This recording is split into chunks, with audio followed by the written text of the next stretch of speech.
it has been a few months since ChatGPT was released, and now Microsoft is releasing its chatbot that uses that tool and technology, and we're learning more about how it works and how it doesn't. So there was a piece on 60 Minutes Sunday night, maybe you saw, with Leslie Stahl, and it was fascinating as she pointed out all the ways that it was wrong. It had her bio wrong and said she had worked at NBC for 20 years before being on 60 Minutes. Well, that was CBS.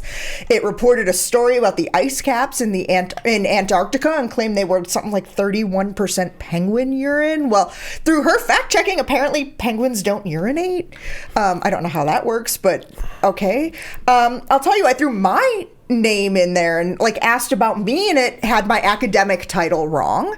It also said that I was the director of the Futures Lab here at the Reynolds Journalism Institute. Yeah, no, I'm not, right? My office is outside of the Futures Lab. I have done projects in the past with RJI in the Futures Lab, but I'm not the director of that part of the Reynolds Journalism Institute. Right now, I don't even have a strong connection with RJI. So it's interesting that news organizations around the globe are continuing to experiment with this technology. And Wired magazine has been among the first to issue a formal newsroom policy around it. And on the list of no's, this is what's interesting. This is what I want to talk to you about today. On the list of no's, absolutely no publishing of editorial text written or edited by AI. No to any AI-generated images or video.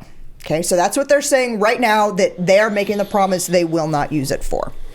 On the list of yeses, it is acceptable to use AI or chat generators to suggest headlines or social media posts. I find the use of the word suggest interesting.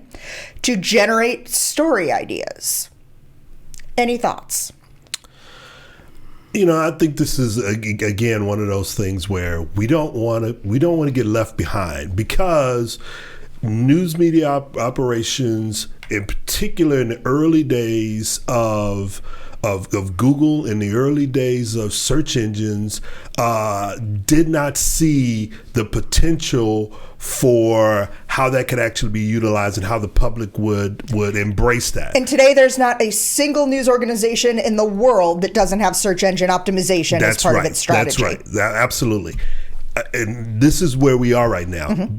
You have these organizations that they don't want to be left behind. They don't want to be the organization that didn't jump on AI, didn't jump on chat early on, if this thing really takes off. And now they've jumped in, some of them have jumped in, and now they're trying to put up guardrails. And the problem with putting up guardrails is that this is so new, you don't know whether the guardrails are going to be a barrier or they're going to enhance what it is that you do. So now you just look like you're flailing all over the place. And at least that's the way I see it. Well, I think that's a really good point. I think certainly the news industry, there was a very famous memo written, I think, in 2009 by Robert Kaiser when he went to an Apple conference and came back and wrote a memo to his Washington Post bosses saying, we should jump in on this, and no one did. And of course, the big thing that publishers missed was Craig Newmark's list. Yep, yes. Craig's list. Yeah, and you talk about legal notices in newspapers. Exactly. The effect of classified. Just wipe that classified. And that's 80% of most local newspapers. That's why they need the legal notices now. Yeah. So exactly. So there's a good reason to not shun innovation. Certainly, people know that.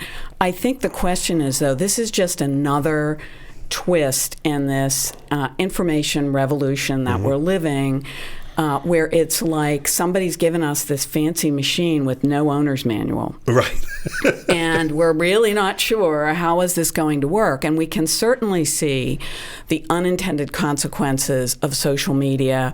We can certainly see the unintended consequences of all this data that we are giving in order to get these free, quote unquote, services. Then pigeonholing us into little ideological boxes and echo chambers that we can't get out of. Certainly, I think that the problem with allowing AI to suggest a story or a headline is that the AI is going to be borrowing from the wisdom of the crowd, as it were. It's searching out and seeing what's trending, what's interesting. Well, the legislative committee hearing on the secondary school education budget is usually not trending.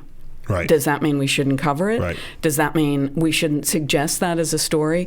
So I think this poses an enormous ethical problem. And I think you're right. I think it's wrong to close your eyes and say, we can't see this, we can't be involved.